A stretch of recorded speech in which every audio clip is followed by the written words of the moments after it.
बच्चों, आज हम लोग मैटर इन आवर सराउंडिंग का सेकेंड लेक्चर स्टार्ट करने वाले हैं। हम लोग पिछले लेक्चर में देख लिए थे कि सॉलिड का फिजिकल नेचर पढ़े थे, साथ में क्या पढ़े थे हम लोग, कैरेक्टरिस्टिक्स पढ़े थे। आज हम लोग मैटर इन आवर सराउंडिंग में स्टार्ट करने वाले हैं क्लासिफिकेशन ऑफ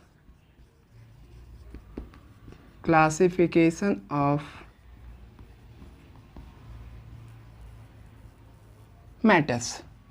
मैटर को किस किस चीज़ में क्लासिफाई किया गया है उसके बारे में आज हम लोग स्टडी करेंगे। सबसे पहले तो याद रखिएगा कि फिजिकल नेचर के हिसाब से मैटर को 3 ग्रुप में डिवाइड किया गया है। कौन कौन सा? Solid, liquid and gases. तो on the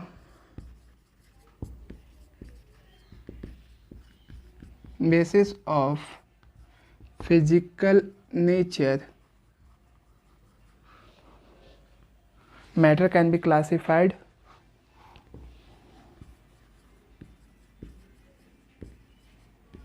all matter can be classified into 3 groups। कितने ग्रुप्स में क्लासीफाई किया गया है? 3। कौन कौन सा? Solid, liquid and third gas. तो हम लोग क्या बोले कि फिजिकल नेचर के हिसाब से जितने भी मैटर है उसको कितने क्लासिफाई, कितने ग्रुप में किया गया है? 3 ग्रुप। कौन कौन सा? सॉलिड, लिक्विड और गैस। तो हम लोग सबके बारे में एक एक करके स्टडी करेंगे। सबसे पहले सॉलिड का पूरा फिजिकल नेचर जानेंगे कि इसका क्या क्या प्रॉपर्टीज़ है। उसके बाद लिक्विड का जानेंगे क्या क्या प्रॉपर्टीज़ है। उसके बाद गैसेस के बारे में जानेंगे। ठीक है, गैसेस या गैस चलेगा दोनों, ठीक है। तो सबसे पहले हम लोग हेडिंग देते हैं प्रॉपर्टीज़ ऑफ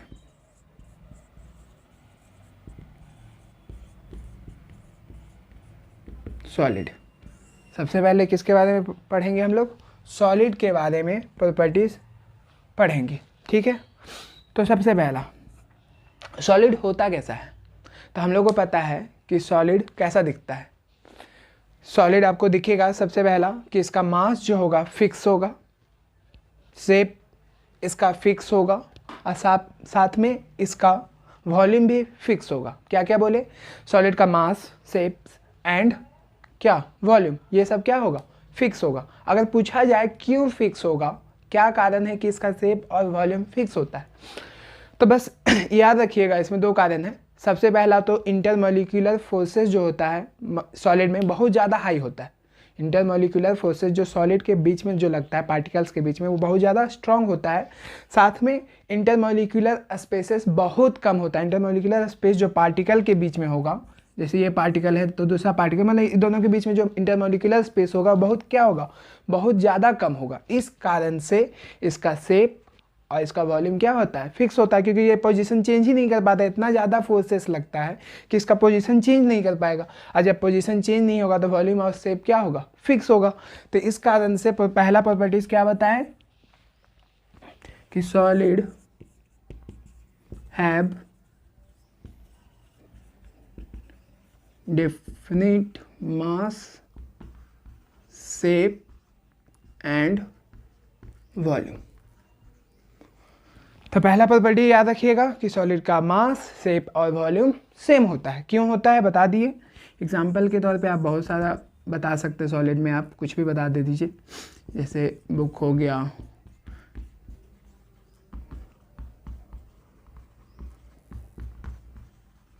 एक्सेट्रा। ये सब आपका सॉलिड का एग्जांपल है, कुछ भी आप देख लीजिए।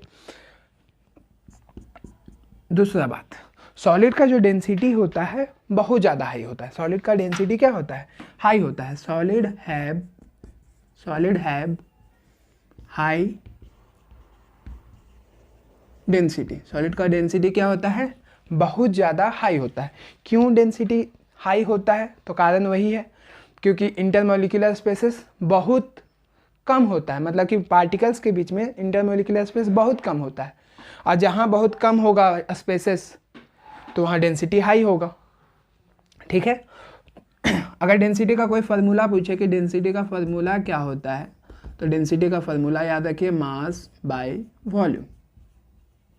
और इसका अगर इसका यूनिट पूछेगा, डेंसिटी का यूनिट, ऐसा यूनिट, तो डेंसिटी का यूनिट होगा मास का केजी और वॉल्यूम का मीटर क्यूब। तो मतलब केजी पर मीटर क्यूब। आप इसको नोट कर लीजिए। हाँ बच्चे, तो 2 पॉइंट हम लोग देख लिए। थर्ड पॉइंट कि सॉलिड जो होता है, सॉलिड आर इनकम्प्रेसिबल। इनकम्प्रेसिबल का मतलब क्या? इनकम्प्रेसिबल का मतलब ये होता है कि हम लोग अगर इसको, जैसे ये बोर्ड है, तो इस बोर्ड को अगर हम कितना भी प्रेशर अप्लाई कर लें, इसका वॉल्यूम को बढ़ा घटा नहीं सकते। अगर हम चाहेंगे कि इधर से प्रेशर इसको बढ़ा लगा के इसको दबा दे, तो क्या ये दबेगा? कभी भी नहीं दबेगा। तो सॉलिड आर इनकम्प्रेसिबल। जैसे आप आइस क्यूब लीजिए और आइस क्यूब के ऊपर आप प्रेशर अप्लाई कीजिए, तो क्या उसका वॉल्यूम में कोई चेंजेस आएगा? बिल्कुल देखेंगे कि कोई भी वॉल्यूम में चेंजेस नहीं आएगा। क्यों नहीं आया?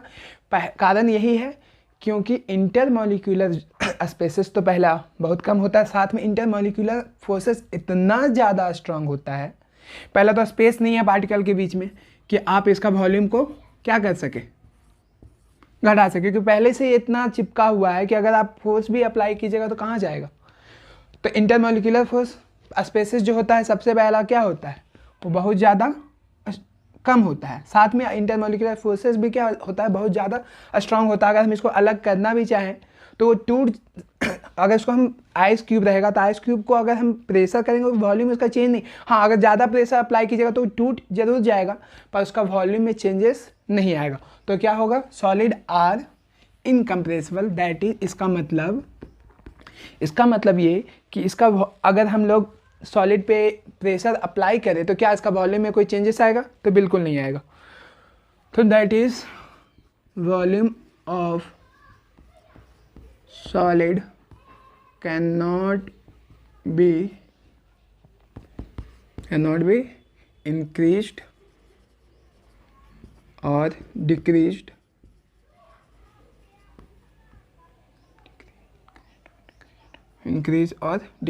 by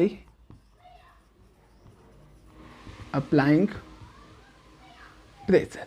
तो ये पॉइंट समझ में आया कि सॉलिड जो होता है वो क्या होता है, इनकम्प्रेसिबल होता है।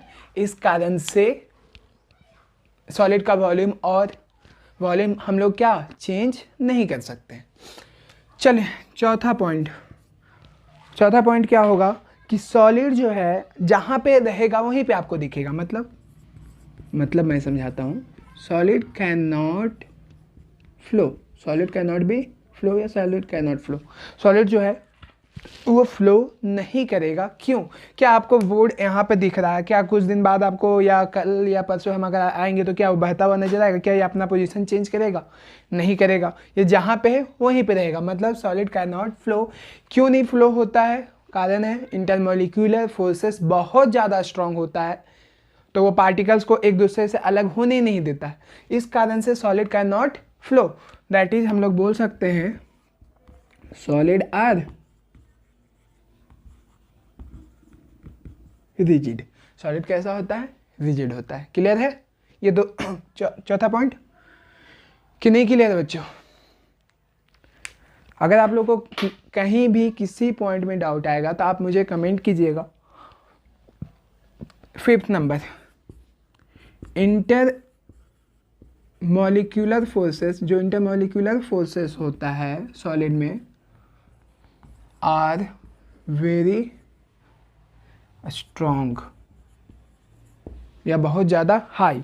तो हम लोग क्या बोले कि intermolecular forces are very high या वेरी स्ट्रॉन्ग। किस में? सॉलिड में। अभी जस्ट बताए थे कि पार्टिकल्स के बीच में स्पेसेस बहुत कम, साथ में इंटरमॉलिक्यूलर फोर्सेस क्या होगा? बहुत ज़्यादा होगा। The melting and boiling point of solid are very high। तो जो मेल्टिंग पॉइंट और बॉइलिंग पॉइंट होगा वो क्या होगा, वो बहुत ज़्यादा हाई होता है। क्या होता है, बहुत ज़्यादा हाई होता है। कारण वही है कि इंटरमोलिकुलर फोर्सेस बहुत ज़्यादा स्ट्रांग होता है, इस कारण से इसका मेल्टिंग और बॉइलिंग पॉइंट क्या होता है, बहुत ज़्यादा हाई। तो ये पॉइंट क्लियर हो गया, आप लोग नोट कर लीजिएगा। पॉइंट नंबर 7,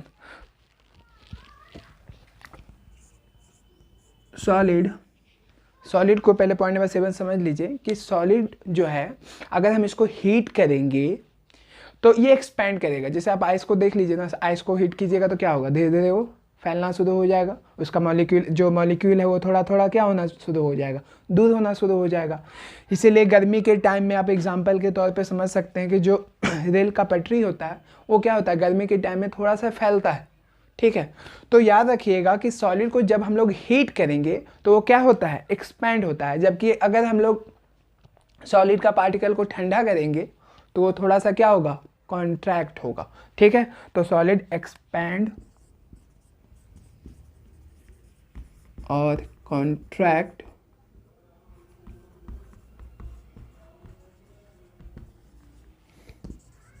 तो जब हम लोग सॉलिड का पार्टिकल्स को हीट करेंगे या कूल करेंगे ना, कूल करेंगे तो सॉलिड का पार्टिकल क्या होगा, एक्सपैंड होगा या कॉन्ट्रैक्ट होगा।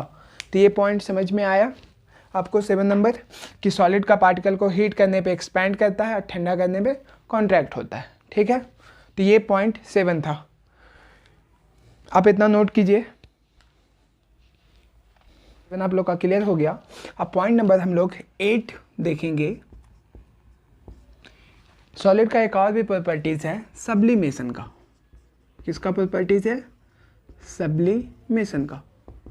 मतलब सब्लिमेशन होता क्या है, जब कोई सब्सटेंस या जब कोई सॉलिड डायरेक्टली चेंजेस हो जाए, किस चीज़ में, वेपर स्टेट में चेंज हो जाए। क्या में चेंज हो जाए, वेपर स्टेट। मतलब कि सॉलिड डायरेक्टली क्या में चेंज होगा, डायरेक्टली चेंज होगा क्या में, वेपर में। वेपर का मतलब गैसियस में। जब सॉलिड डायरेक्ट क्या में चेंज हो जाए, गैसियस में या गैसेस में चेंज हो जाए तो उसको कहते हैं सब्लिमेशन। या जब वेपर या गैसियस डायरेक्टली क्या में चेंज हो जाए, सॉलिड, तो ये दोनों प्रोसेस को हम लोग कहते हैं सब्लिमेशन। सब्लिमेशन का मतलब ही होता है कि जब कोई सॉलिड डायरेक्टली क्या में चेंज हो जाए, डायरेक्टली चेंज हो जाए सॉलिड से गैसियस में, या गैसियस डायरेक्टली चेंज हो जाए सॉलिड में, बिना लिक्विड में चेंज हुए, बिना लिक्विड में गए हुए सॉलिड से डायरेक्ट क्या में चले जाए, गैसियस में चले जाए, तो उसको कहते हैं सब्लिमेशन। जैसे एग्जाम्पल के तौर पर आप समझ सकते हैं, कैम्फर को जब जलाते हैं तो देखते हैं कि कैम्फर क्या हो जाता है, जो कपूर है वो डायरेक्ट क्या में, सॉलिड से गैसियस में दिखता है। जैसे नैप्थलीन बॉल को आप कपड़ा के अंदर रखिए, कुछ समय के बाद देखिए वो गायब हो जाता है, तो गया कहाँ, गैसियस स्टेट में वो चेंज हो गया। तो ये सब एग्जाम्पल है सब्लिमेशन का। सब्लिमेशन का एग्जाम्पल क्या है, आयोडीन, कैम्फर,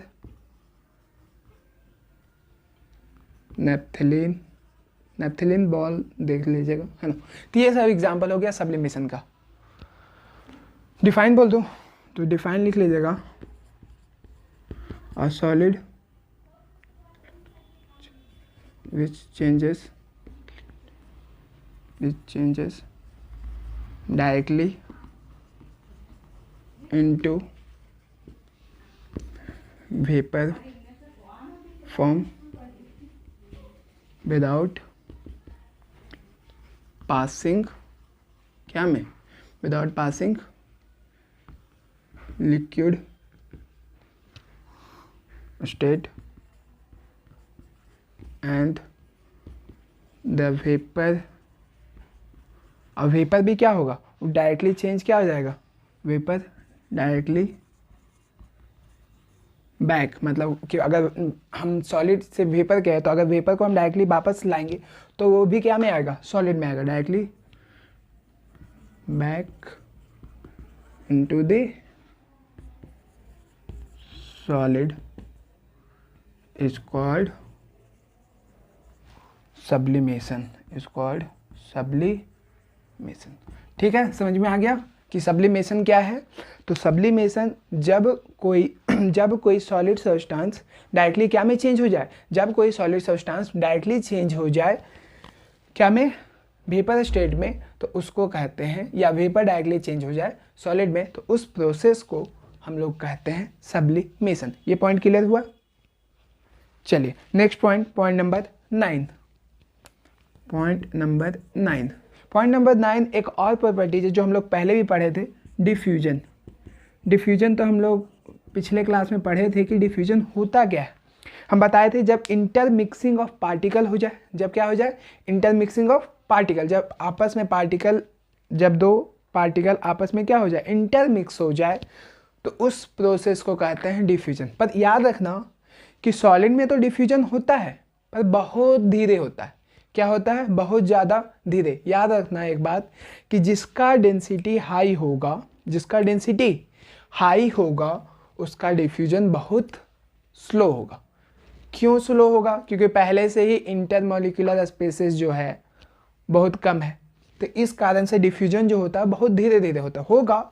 ऐसा नहीं कि डिफ्यूजन नहीं होगा बट बहुत ज़्यादा धीरे। तो डिफ्यूजन याद रखना कि सॉलिड का डिफ्यूजन सबसे पहला बात स्लो होता है। क्यों स्लो होता है बता दिए थे, ड्यू टू कि क्योंकि इसका डेंसिटी क्या होता है, बहुत हाई होता है। तो हम लोग अगर डिफाइन करना चाहेंगे कि डिफ्यूजन क्या है, तो हम लोग बता देंगे डिफाइन के हिसाब से। पहले डिफाइन तो याद रखना कि सबसे पहला बात तो डिफ्यूजन के बारे में पूछाएगा कि सॉलिड का डिफ्यूजन कैसा होता है। तो सॉलिड का डिफ्यूजन बहुत स्लो होता है। क्या होता है, स्लो। तो सॉलिड हैव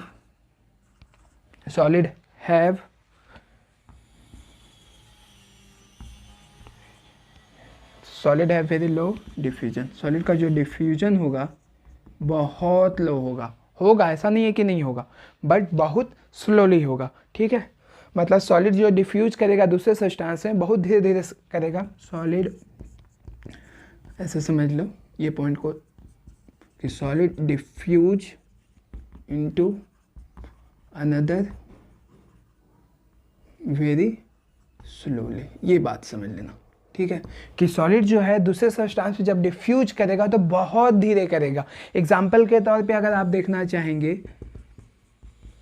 एलॉय क्या है तो पता ही होगा, जब दो मेटल को इंटरमिक्स करते हैं, दो या दो से एक या एक से ज़्यादा होगा। याद रखना कि एक से ज़्यादा आपस में एलॉय को जब मिक्स करेंगे, एक से ज़्यादा मतलब 2 या 3 का भी हो सकता है या 4 का भी, पर फिलहाल याद रखना एलॉय होता कैसा है, मेटल। अब मेटल क्या होता है तो पता होगा, सॉलिड। तो मेटल सॉलिड होता है, तो एलॉय को बनाया कैसे जाता है, तो याद रखना कि कुछ, जैसे अभी हम लोग किसी भी चीज़ को एलॉय अगर बनाना चाहेंगे, एलॉय पहले तो बता दिए किसको क्या होता है, इंटरमिक्स। याद रखना इंटर मिक्सिंग या इंटरमिक्स मोर देन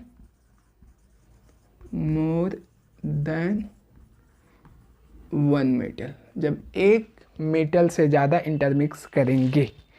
ठीक है, एग्जाम्पल के तौर पे आप देख सकते हैं एलॉय का ब्रोंज जो होता है वो कॉपर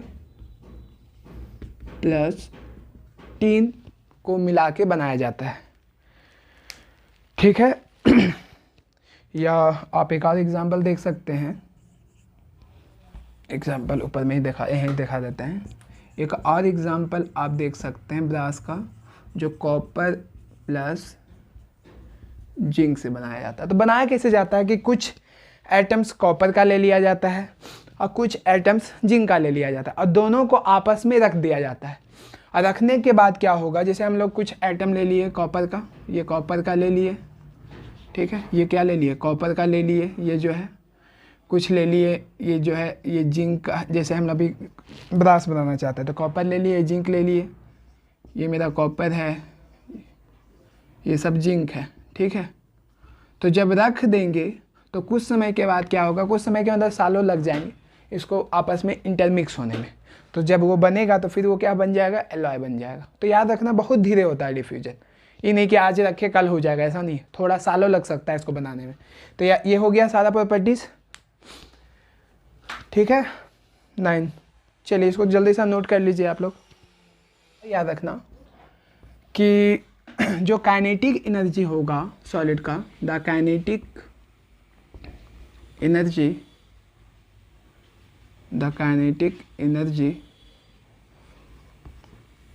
इज वेरी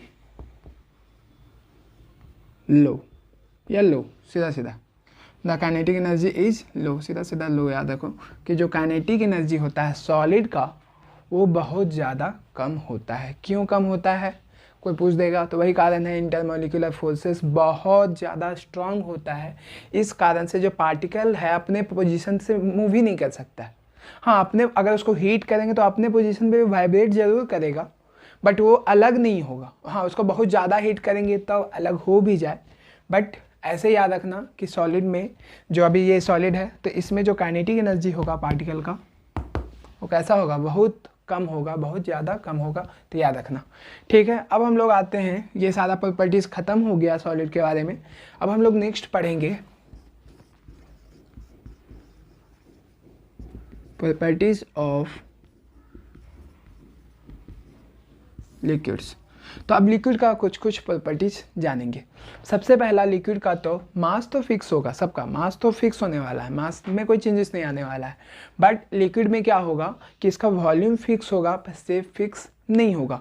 मतलब शेप फिक्स नहीं होने का मतलब जैसे अब ये पानी का बोतल है, अब इसको हम लोग किसी और चीज़ में डालेंगे तो क्या होगा, ये जो पानी है अब उसके शेप में, जैसे ग्लास में डालेंगे तो ग्लास का शेप में हो जाएगा। पर ये पानी अगर 1 लीटर है तो पानी वहाँ भी कितना होगा, 1 ही लीटर होगा। तो मतलब वॉल्यूम क्या होगा, फिक्स। अगर इसमें अभी हम 1 लीटर पानी रखे हैं तो अगर दूसरा में डालेंगे तो 1 ही लीटर, ही नहीं कि 2 लीटर बन जाएगा, ऐसा नहीं है। तो वॉल्यूम क्या होगा, फिक्स होगा, बट शेप क्या हो जाएगा, वो फिक्स नहीं होगा। अभी जैसे इसमें ऐसा शेप बन रहा है, अब ग्लास में डालेंगे तो ग्लास का शेप हो जाएगा, है ना। तो ये याद रखना कि लिक्विड का वॉल्यूम क्या होता है, फिक्स होगा। Liquid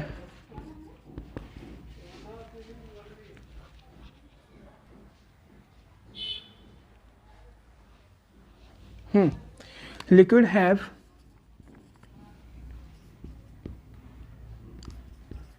fixed volume, volume fix होगा, but have no fixed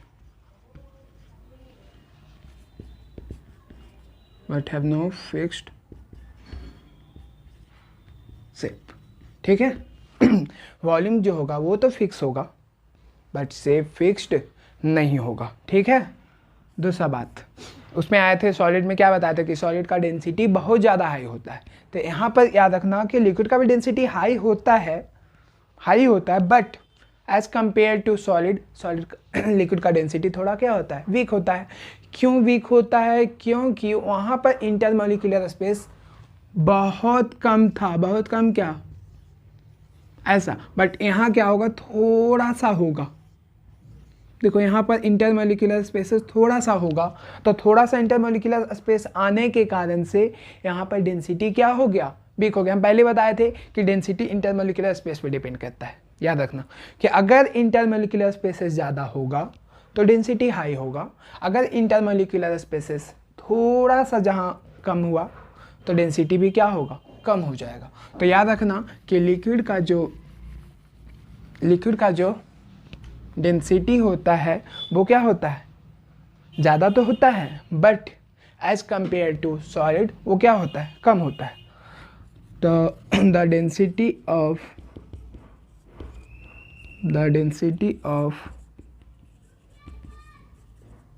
liquid is थोड़ा सा कम, ये नहीं कि बहुत ज़्यादा कम, इज लोअर देन, किससे, लोअर देन द सॉलिड, ठीक है।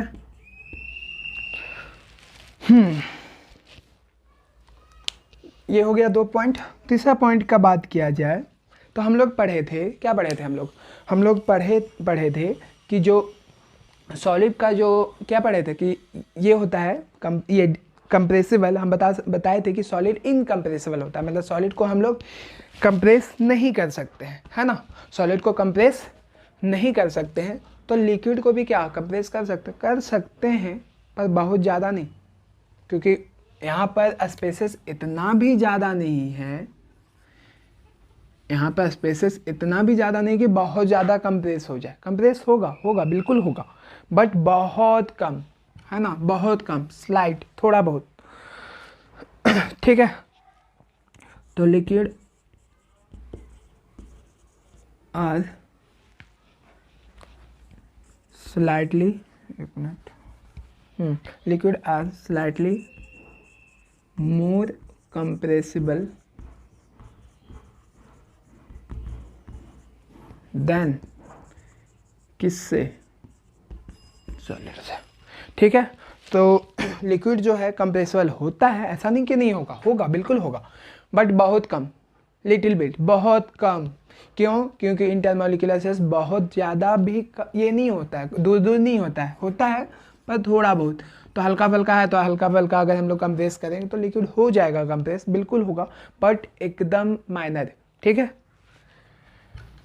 चलिए अब नेक्स्ट पॉइंट हम लोग मेल्टिंग और बॉइलिंग पॉइंट का कहते हैं। उसमें मेल्टिंग और बॉइलिंग पॉइंट बताए थे कि हाई होता है। क्यों हाई होता है? क्योंकि वहाँ पे फोर्स ऑफ अट्रैक्शन ज़्यादा होता है।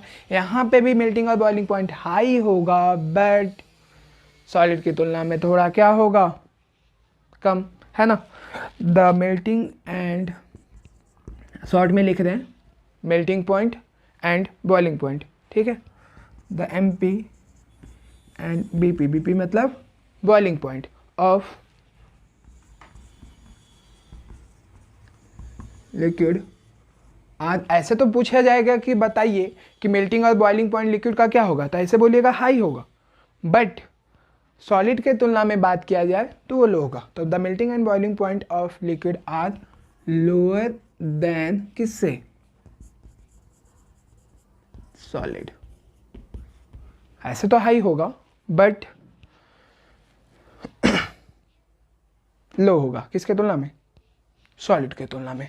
फिर हम बात किए थे कि जो सॉलिड होता है, जो सॉलिड आपका होता है वो क्या होता है, बताइए।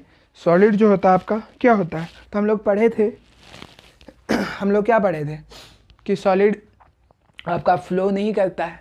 अगर लिक्विड का बात किया जाए तो लिक्विड क्या करेगा, लिक्विड हमको पता है लिक्विड फ्लो होगा, लिक्विड का प्रॉपर्टी है फ्लो होना। अगर अभी हम पानी को यहाँ गिराएंगे तो क्या होगा, फ्लो होना शुरू हो जाएगा। तो हम लोग का liquid has the property to flow, याद रखना कि लिक्विड का प्रॉपर्टी ही है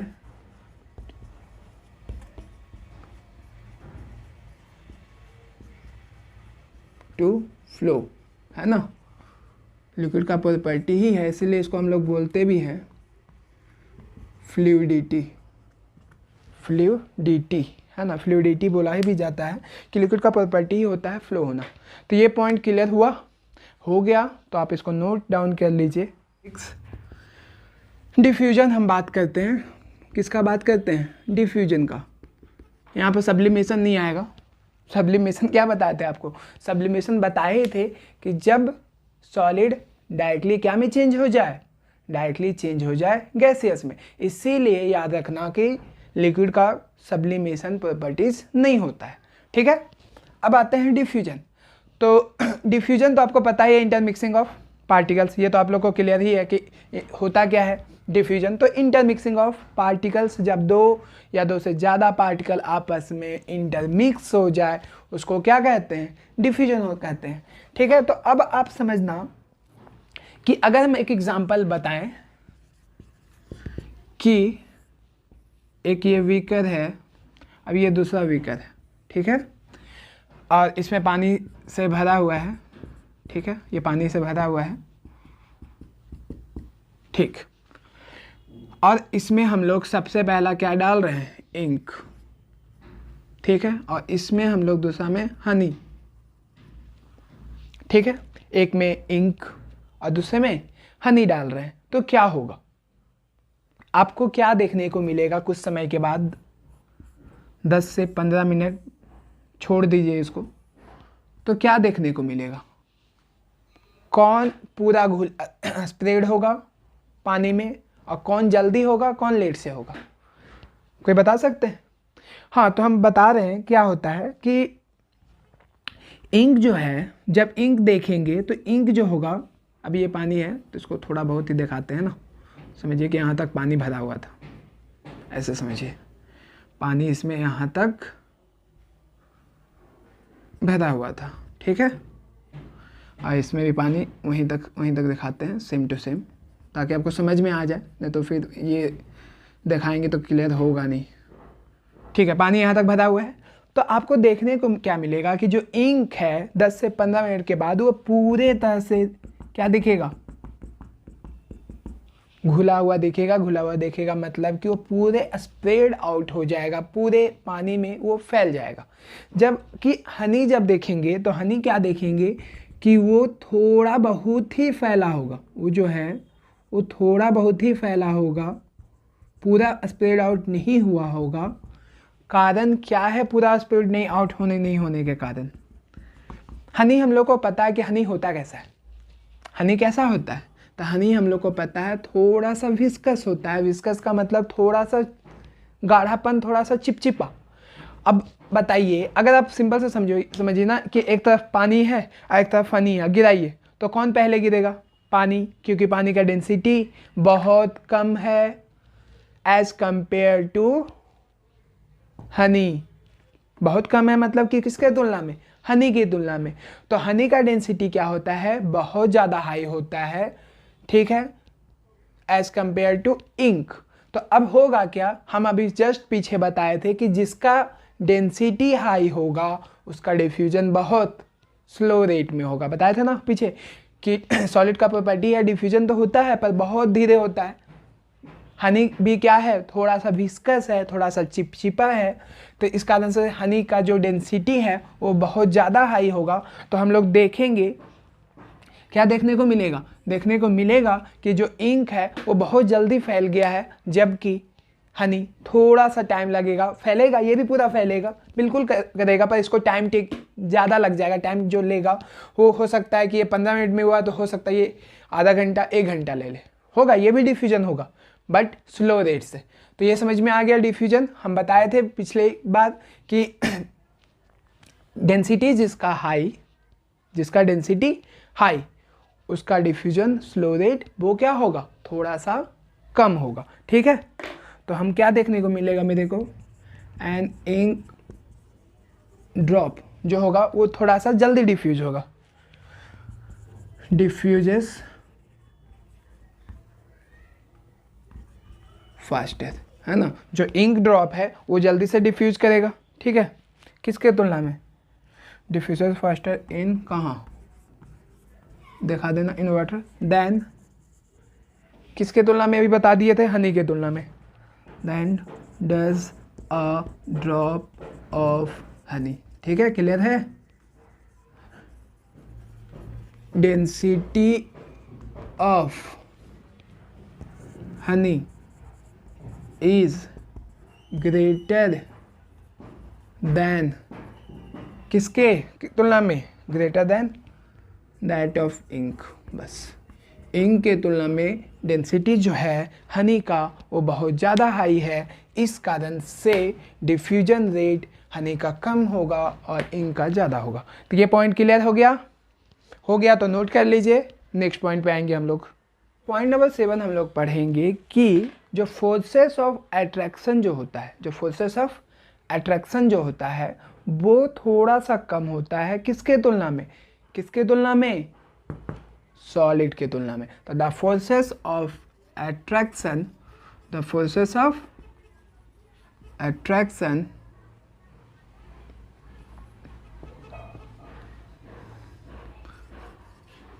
are lower than that of solid, ठीक है।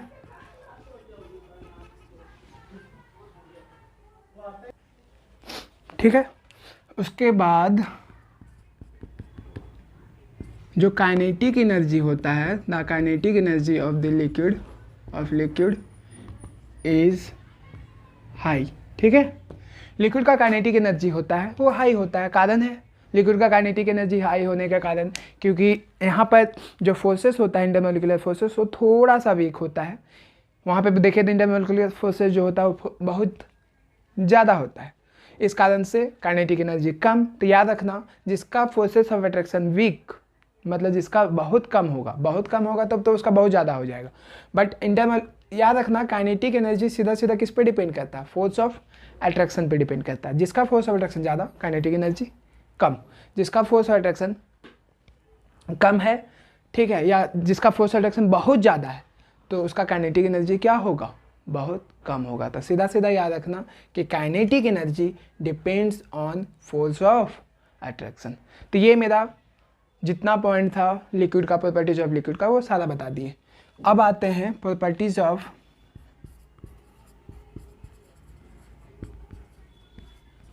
गैसेस। गैसेस का कुछ कुछ प्रॉपर्टीज देखेंगे। सबसे पहला प्रॉपर्टीज कि गैसेस का ना ही तो फिक्स शेप होता है, ना ही तो फिक्स वॉल्यूम होता है। Gases has neither fix shape nor fixed volume. क्यों, कारण क्या है कि फिक्स शेप और फिक्स वॉल्यूम नहीं है? तो कारण बस इतना समझ लो कि जिसका इंटरमोलिकुलर फोर्सेस वीक होगा, बहुत कम होगा, तो क्या होता है कि गैसेस के पार्टिकल के बीच में जो इंटरमोलिकुलर फोर्सेस होता है बहुत कम होता है, ठीक। और दूसरा साथ में इंटरमोलिकुलर स्पेसेस भी बहुत ज़्यादा होता है। तो देखो पार्टिकल्स जो है बहुत ज़्यादा दूर दूर पे है, ठीक है, तो दूर दूर पे तो है ही पहला बात, और फोर्सेस भी कम है। तो फोर्सेस जहाँ कम होगा तो उसका ना ही फिक्स वॉल्यूम होगा, ना ही फिक्स शेप होगा। तो सीधा सीधा अगर कोई पूछेगा कि गैसेस का शेप या वॉल्यूम फिक्स क्यों नहीं होता है, तो बस सीधा सा कारण है due to low force of, या तो due to weak forces of attraction, ठीक है। तो a gas has neither fixed shape nor volume, ठीक है, ये बात समझ में आ गया। तो गैस का ना ही तो फिक्स शेप होता है, ना ही तो फिक्स्ड वॉल्यूम होता है। दूसरा बात आते हैं, हम बताए थे सॉलिड का डेंसिटी हाई, लिक्विड का डेंसिटी भी high, but as compare to solid वो क्या होता है, थोड़ा सा कम होता है। बट यहाँ पे तो डेंसिटी सीधे सीधा कम होगा, बहुत कम होगा। कारण क्या है, बता दिए कारण क्या है, क्योंकि इंटरमोलिकुलर स्पेसेस बहुत दूर होता है। इंटरमोलिकुलर स्पेसेस जो पार्टिकल्स के बीच में होता है बहुत ज़्यादा दूर होता है। इस कारण से गैसेस का जो डेंसिटी होता है वो क्या होता है, बहुत कम। तो gases has very low density, ठीक है, gases has very low density. Point number third ये है कि गैसेस को हम लोग क्या कर सकते हैं, गैसेस को हम लोग कंप्रेस कर सकते हैं। कारण सॉलिड में क्यों नहीं कंप्रेस कर सकते थे, कारण बताए थे, क्योंकि इंटरमोलिकुलर स्पेसेस बहुत कम होता है। बहुत कम क्या होता ही नहीं है, लगभग ना के बराबर। जबकि लिक्विड में हल्का हल्का होता था तो इसलिए हल्का फुल्का कर सकते थे, जबकि गैसेस में तो बहुत दूर दूर होता है ना, देखो ना कहाँ कहाँ है। तो इसको हम लोग कंप्रेस करके, अगर इसको कंप्रेस करेंगे तो सब पार्टिकल क्या हो जाएगा, पास पास आ जाएगा, ठीक है। तो इसका मतलब गैसेस जो होता है वो हाईली कंप्रेसिबल होता है। तो गैसेस आर हाईली कंप्रेसिबल, बहुत ज़्यादा कंप्रेसिबल होता है। कारण पूछेगा क्यों, तो due to intermolecular spaces between the gases molecules are क्या, बहुत दूर दूर, मतलब आर वेरी वेरी लार्ज। तो मतलब ड्यू टू कारण लिखना चाहते तो लिख लीजिए due to inter molecular forces between molecule are very large। ठीक है, किसके तुलना में अगर बात किया जाए तो सॉलिड और लिक्विड की तुलना में। बस याद रखना अभी फिलहाल कि गैसेस का को बहुत ज़्यादा कंप्रेस कर सकते हैं। ठीक है, कारण क्या है, कारण तो बेस एक ही कारण है जी कि डेंस यहाँ पे जो इंटरमोलिकुलर फोर्सेस होता है, intermolecular spaces, sorry intermolecular space बोले थे ना, गलती से फोर्स लिख दिए। हाँ, तो due to intermolecular space between molecules are very very large sorry. हाँ, तो इंटरमॉलिक्यूलर स्पेस क्या होता है, बहुत ज़्यादा होता है, इस कारण से जो गैसेस को हम लोग हाई कंप्रेस कर सकते हैं। ठीक है, तो आप इसको यहाँ तक नोट डाउन कर लीजिए। Intermolecular forces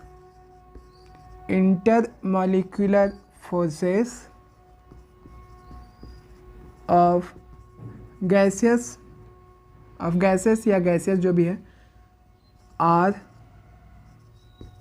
week. ठीक है, तो याद रखना इंटरमॉलिक्यूलर फोर्सेस जो होता है गैसेस का वो क्या होता है, बहुत ज़्यादा वीक होता है। ठीक है, कि गैसेस को जब हीट करते हैं तो वो एक्सपैंड होगा, और जब वो उसको कूल करेंगे तो वो क्या होगा, कॉन्ट्रैक्ट। मतलब ये कि अगर ये गैसेस मॉलिक्यूल बहुत दूर दूर होता है ना, और जब इसको हीट करेंगे तो हीट करने पे क्या होगा कि गैसेस मॉलिक्यूल बहुत दूर दूर हो जाएगा। क्या हो जाएगा, बहुत दूर दूर हो जाएगा। कब, ऑन हीटिंग। ठीक है, और जैसे ही अगर हम ये गैसियस मॉलिक्यूल है, ये ऑन हीटिंग की पे दिखाए थे हम लोग, और अगर हम लोग इसको कूल करते हैं, अगर अभी गैसियस मॉलिक्यूल इतना है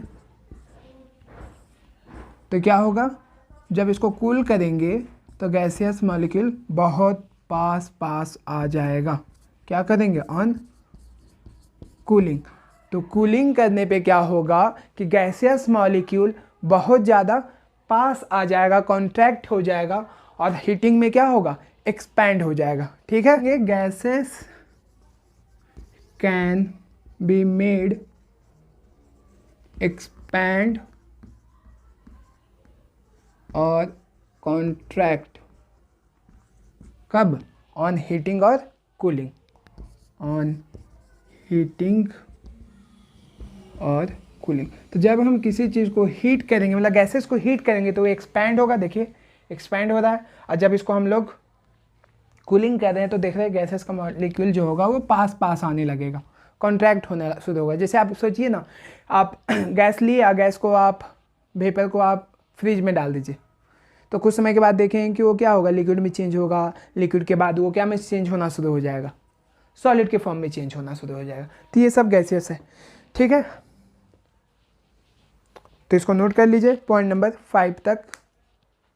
पॉइंट नंबर 6 में क्या देखेंगे कि जो गैसेस जो डिफ्यूज करता है वो बहुत जल्दी डिफ्यूज करता है। पहला बात, क्यों डिफ्यूज जल्दी करता है, क्योंकि डेंसिटी बहुत कम है। हम लोग देख चुके हैं कि गैसेस का डेंसिटी क्या होता है, बहुत कम होता है। तो जो गैसेस डिफ्यूज करेगा, पहला तो डिफ्यूजन ऑफ गैसेस है ना, डिफ्यूजन ऑफ गैसेस, ये भी प्रॉपर्टीज है गैसेस का डिफ्यूजन होना। तो जो गैसेस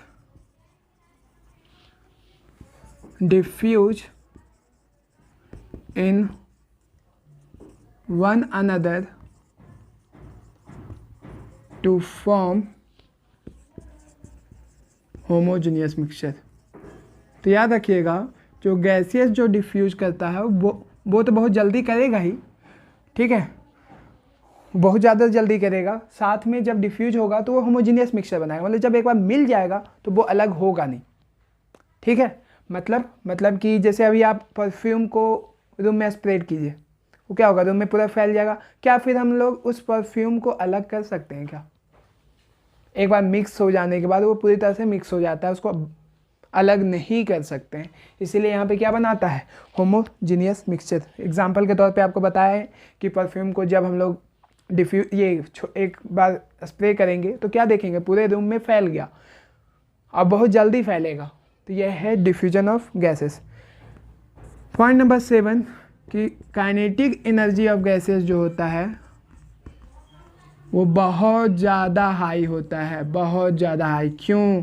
क्योंकि जो इंटरमॉलिक्यूलर फोर्सेस है वो बहुत वीक है, इस कारण से काइनेटिक एनर्जी क्या होता है, बहुत ज़्यादा हाई होता है। एग्जाम्पल के अगर पूछा जाए कि गैसेस का एग्जाम्पल बताइए तो ऑक्सीजन, हाइड्रोजन, नाइट्रोजन एक्सेट्रा, बहुत सारा गैस है। Helium gas, nitrogen gas, oxygen gas, hydrogen gas, बहुत सारा गैसेस है। तो ये मेरा प्रॉपर्टीज ऑफ गैसेस क्या हो गया, कंप्लीट हो गया। ठीक है, कहीं भी डाउट तो नहीं हुआ होगा, सारे पॉइंट को मैंने एक एक पॉइंट को अच्छे से एक्सप्लेन किया। अब हम लोग जो नेक्स्ट लेक्चर स्टार्ट करेंगे मतलब जितना भी पॉइंट है वो नेक्स्ट लेक्चर में स्टार्ट करेंगे, ठीक है। यहाँ पे हम लोग का ये आज का लेक्चर यहाँ तक कंप्लीट होता है। अगर आप लोग को ये पसंद आया तो आप मेरे चैनल को प्लीज़ सब्सक्राइब करें और लाइक करें प्लीज़। बाकी चीज़ हम लोग क्या देखेंगे नेक्स्ट लेक्चर जब आएगा, तो हम लोग नेक्स्ट लेक्चर में सब कुछ देखेंगे कि एक फैक्टर मतलब अगर हम लोग सॉलिड से लिक्विड में कैसे चेंज होता है ना, सारा चीज़ देखेंगे, इवेपोरेशन देखेंगे, कंडेंसेशन देखेंगे, जितना भी है सब कुछ नेक्स्ट लेक्चर में हम लोग स्टार्ट करेंगे। तो आज का लेक्चर यहाँ पे समाप्त होता है।